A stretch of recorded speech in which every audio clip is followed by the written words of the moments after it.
자, 우리 오늘도 우리 행복한 3일 저녁 기도의 시간이 되었습니다.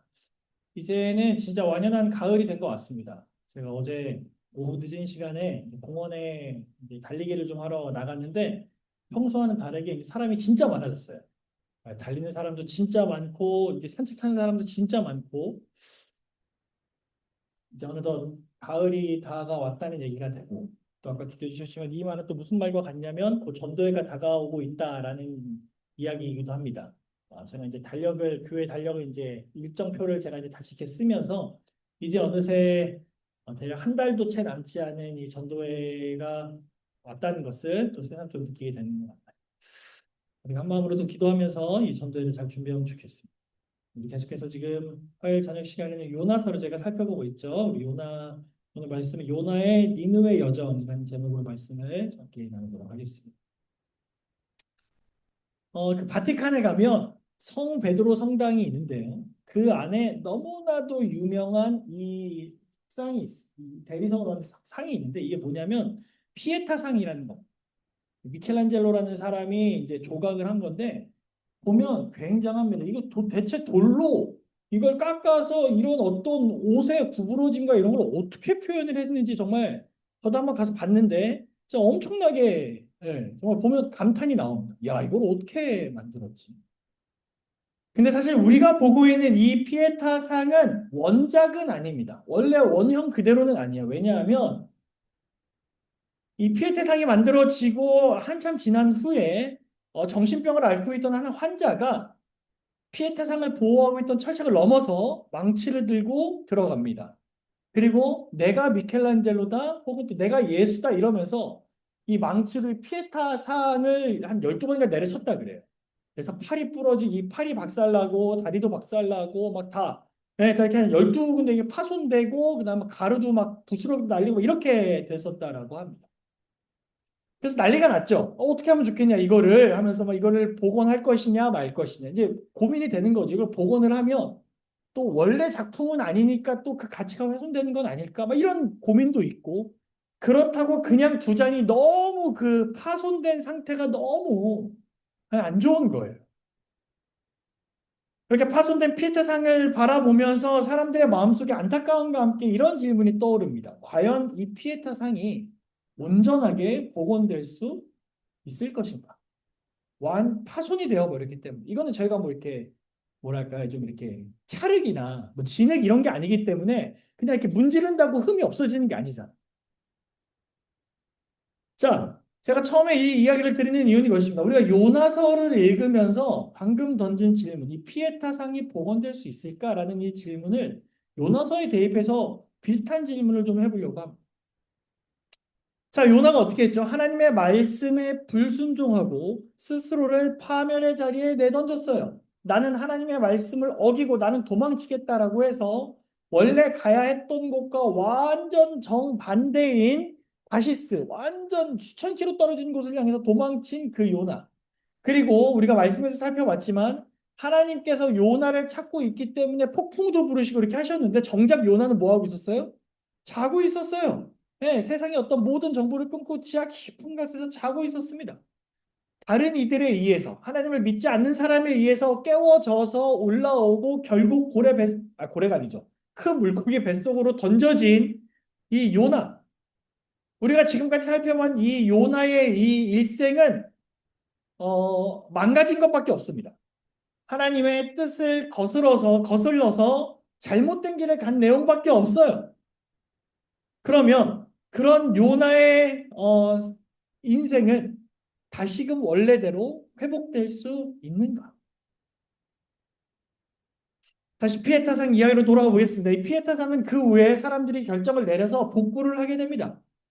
물론 그 피에타상이 복구가 된 다음에 원래 미켈란젤로라는 이 위대한 그 예술가가 만드는 그 원래의 어떤 작품에는 미치지 못할 수도 있을지 모르겠으나 그러나 오늘날 로마를 방문해서 그 바티칸 성에 들어가서 저도 포함되겠지만 거기에 들어가서 그 피에타상을 봤을 때의 마음에는 감동이 일어난다는 거죠.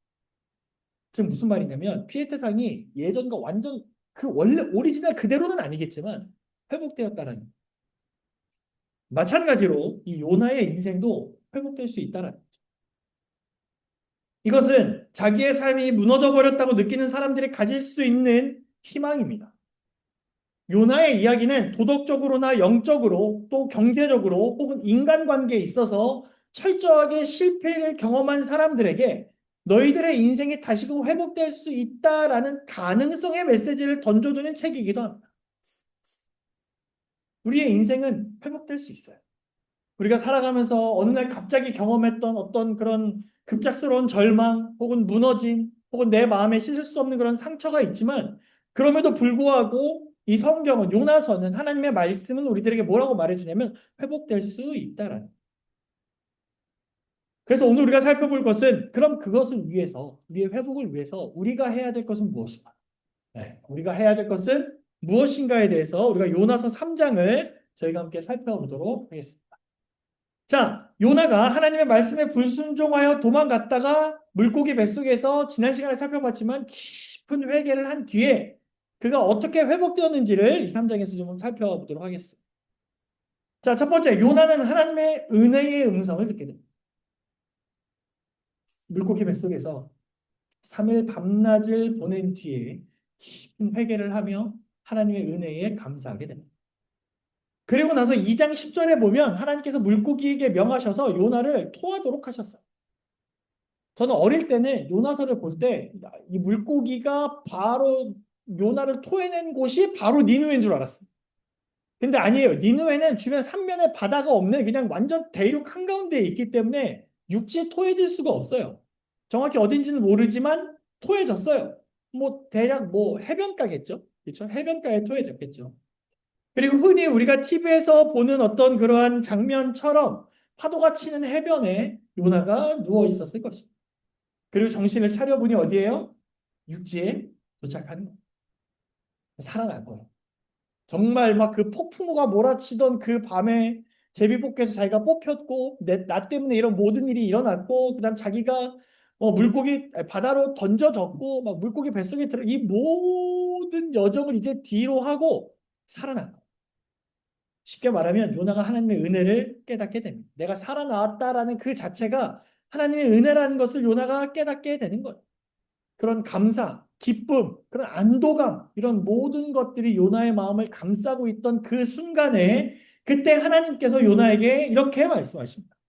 같이 한번 읽어보겠습니다. 여호와의 말씀이 시작. 여호와의 말씀이 두 번째 요나에게 임하니라.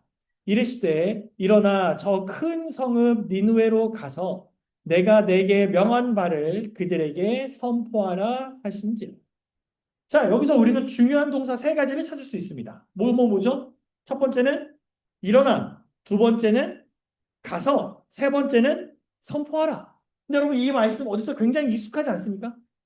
네, 익숙해요. 낯설지 않아요. 네, 요나에게 지금 하나님께서 주신 이 메시지는 전혀 낯설지가 않은 메시지입니다. 왜요? 왜 그럴까요? 처음에 요나가 하나님께 부르심을 받았을 때 받았던 메시지와 똑같은 거기 때문에. 1장을 다시 한번 보겠습니다. 같이 읽어볼까요? 너는 시작. 너는 일어나 저 큰 성읍 니느웨로 가서 그것을 쳐서 외치라.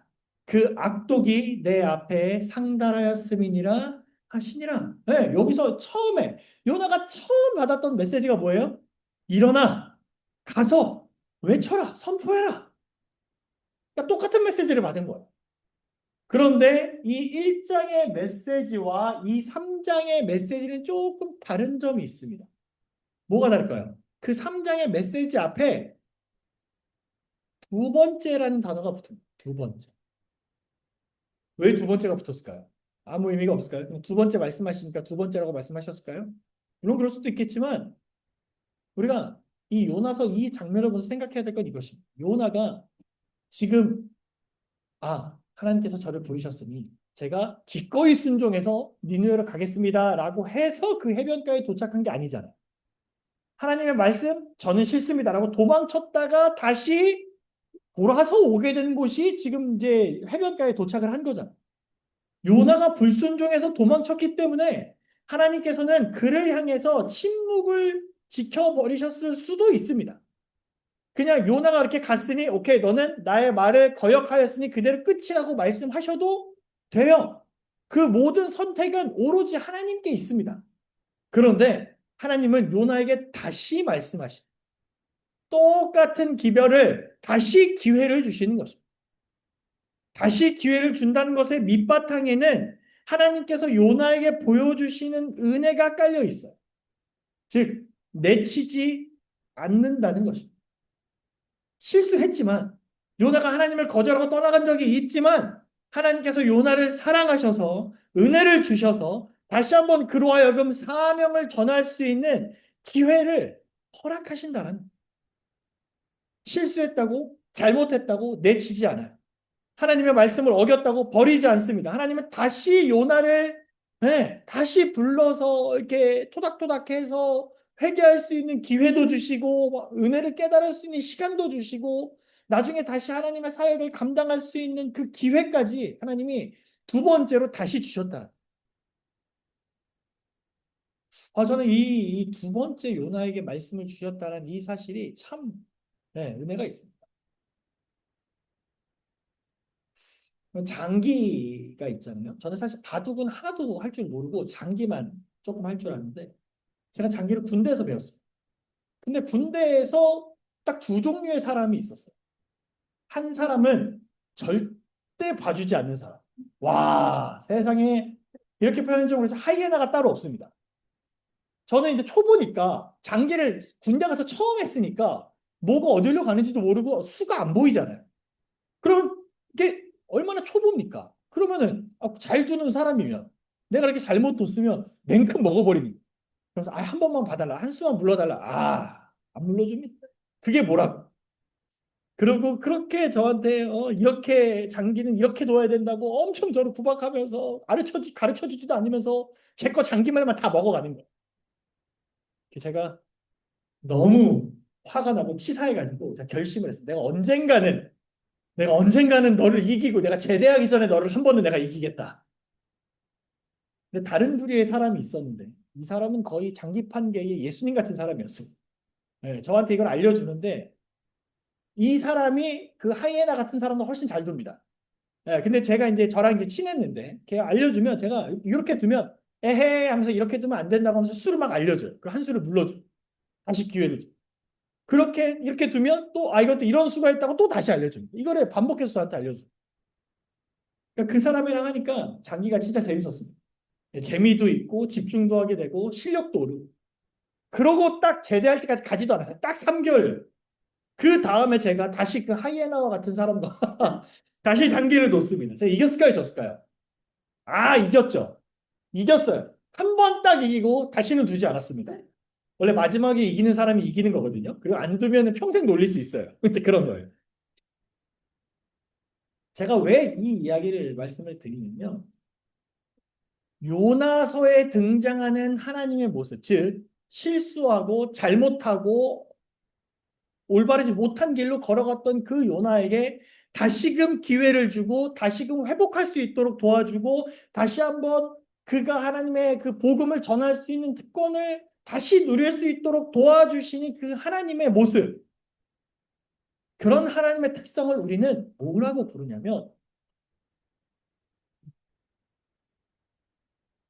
죄송합니다. 그걸 뭐라고 우리가 부르냐면 은혜라고 부릅니다. 은혜라고. 요나 혼자서는 다시금 돌아갈 수 없는 상황. 요나 혼자서는 결코 돌아갈 생각조차 하지 않는 그러한 상황. 요나의 힘은 그저 이제부터 하나님의 말씀을 어기고 잘못된 길로 가고자 가속할 수밖에 없는 상황. 그런 그를 붙잡아주고 회복시켜주고 기회를 주시는 건 철저하게 뭐 때문에 가능한 거냐면 은혜 때문에 가능한 거예요. 여러분, 우리는 이런 하나님의 은혜 때문에 사는 사람들인 것 같아요.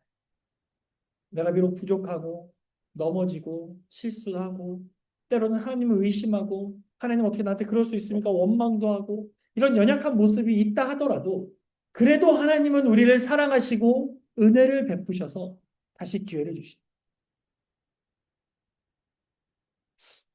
말씀 준비하면서 만약에 하나님이 제가 이제 부모님들은 다 한 번쯤은 해보셨어요. 우리나라 사람들은 3, 4번을 그렇게 좋아해요. 기회를 줘도 3번까지는 참아요. 네. 한 번 참았다. 2번 참았다. 그 다음에 세 번째는 못 참죠. 그렇죠? 근데 만약에 하나님이 은혜 없이 저에게 3, 4번의 기회만 딱 주셨다면 사실 예전에 목회 시험이 3번 떨어지면 그 다음 지원할 수 없도록 하는 제도가 있었습니다. 네. 제가 4번 시험 봤거든요. 제도가 없어졌어요. 없어졌어요. 은혜죠. 은혜입니다. 만약에 그런 하나님께서 3, 4번에 너 아웃 이런 제도가 있었으면 우리 중에 살아남을 수 있는 사람이 얼마나 있을까요? 하나님께서 우리를 사랑하시기에 그래서 우리에게 은혜를 주심을 여러분 꼭 기억하게 되시기에 간절히 바랍니다. 요나에게 있어서 하나님의 은혜이자 기회의 음성이 우리 모두에게 주어졌음을 이렇게 기억하는 시간 되시기에 간절히 바랍니다. 이거 왜 이렇게 자꾸 깜빡깜빡거리죠?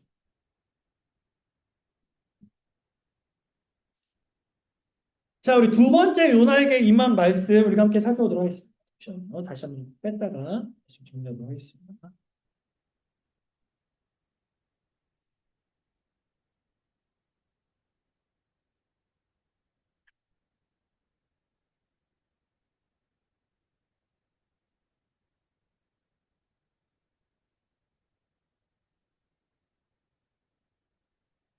잠깐만. 컴퓨터가 지금 갑자기 잠깐 멈춰서요.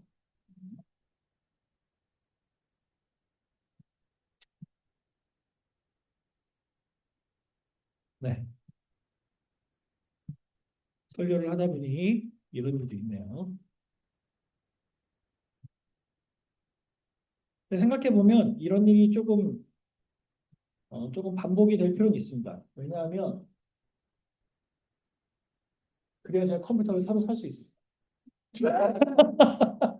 컴퓨터가 상태가 좀 안 좋은데 이거 좀 사야 되겠는데 라는 얘기가 나와야 저희 집사람과 논의를 할 수 있고 이게 안건이 통과될 수가 있어요. 자, 됐습니다. 자, 이렇게 됐습니다. 자, 다시 이제 우리 함께 살펴보도록 하겠습니다.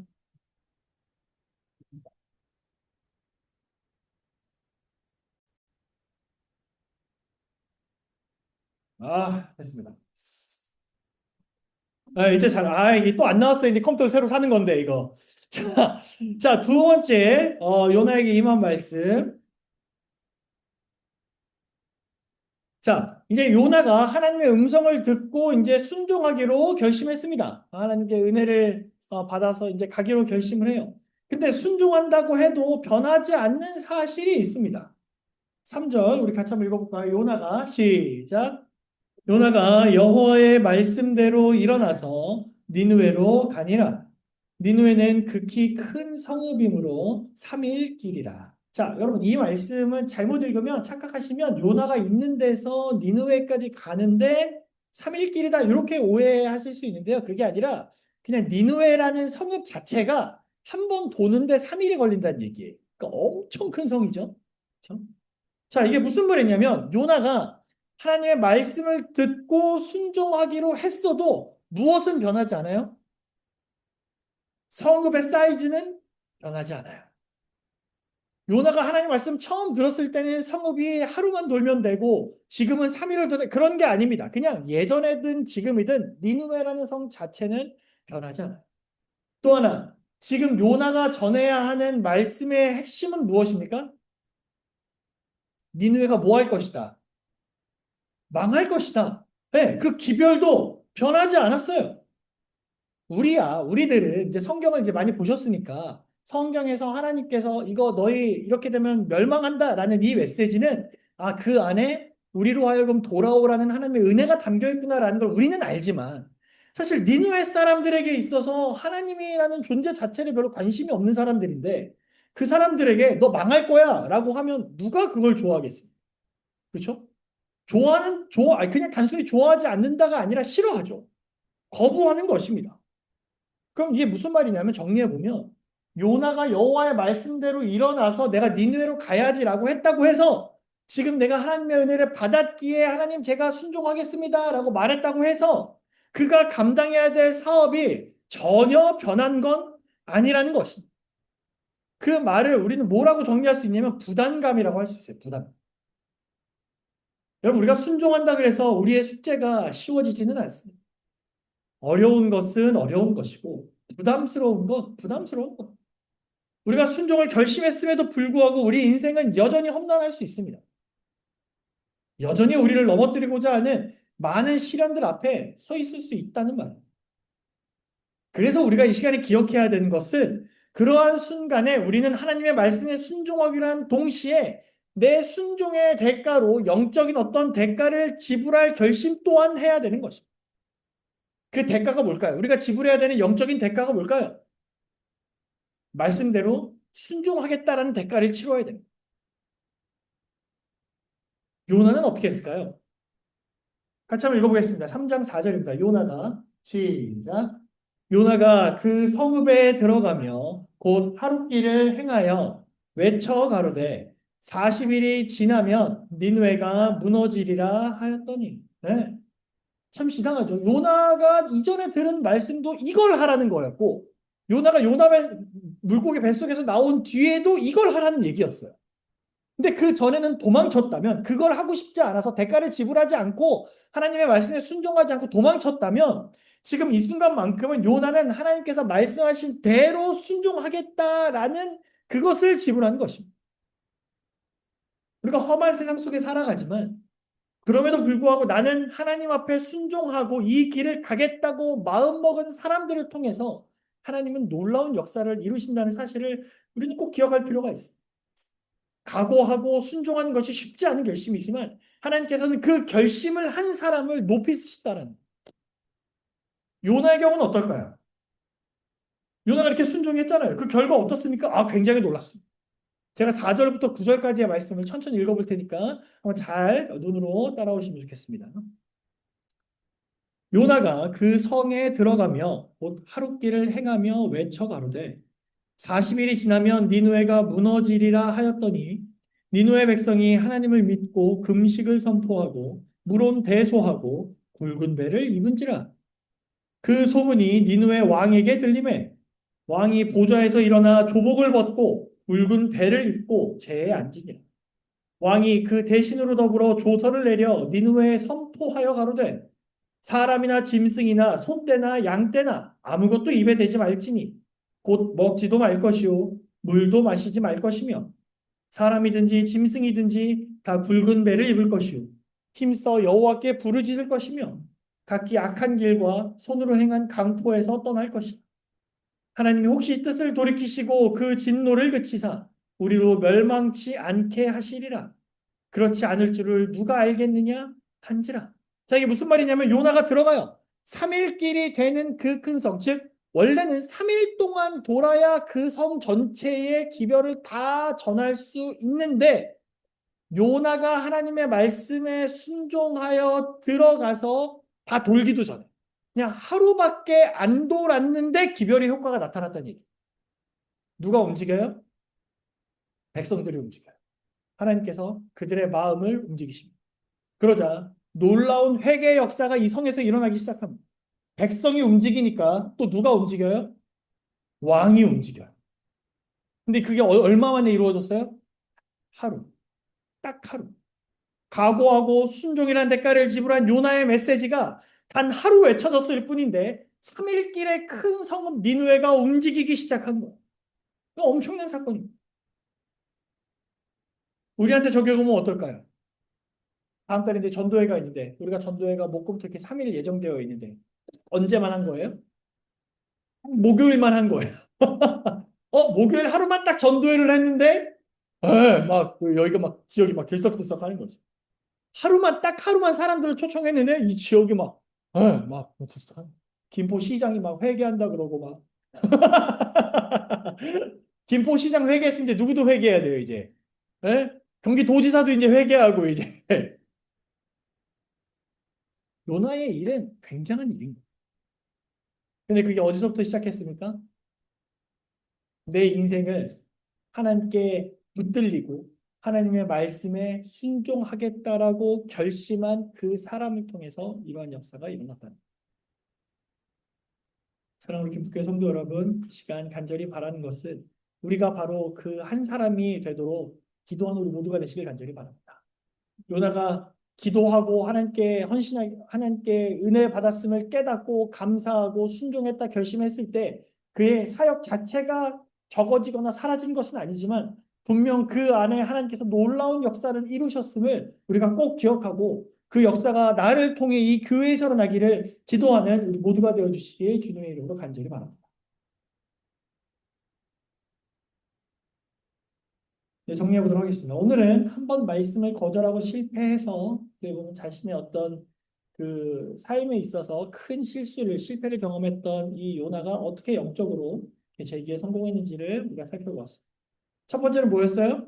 하나님의 음성을 들어라. 분명 한번 실패한 요나지만 하나님의 음성에 귀를 기울였을 때 하나님의 초청을 깨닫고 하나님의 회복하심을 깨닫고 하나님의 인도하심을 깨닫고 다시금 하나님께 나아갈 수 있는 기회를 요나가 얻게 된 것입니다. 그런 동일한 기회를 지금 오늘 살아가는 우리들에게 하나님께서 주고 계신 것입니다. 두 번째, 신앙의 대가를 지불하라는 그 대가는 뭐예요? 말씀에 순종하겠다는 결심과 각오였습니다. 요나가 순종했지만 부담감이 사라지는 게 아니었어요. 사역 자체가 사라지는 게 아니었어요. 여전히 동일한 사역을 해야 했습니다. 그러나 그렇게 결심과 순종이라는 대가를 이 요나가 냈을 때, 지불하였을 때 하나님께서는 그를 통하여 하루 만에 놀라운 역사를 이루셨습니다. 그 역사가 우리 김포교회에도 동일하게 임하게 되기를 간절히 소망합니다. 한 중세시대에 영국의 한 목장에서 양을 치던 두 청년이 절도를 해서 절도죄로 붙잡혀 재판을 받게 되었습니다. 판사는 이 두 청년에게 몇 년 동안 징역을 살아라 라고 이제 형을 내렸어요.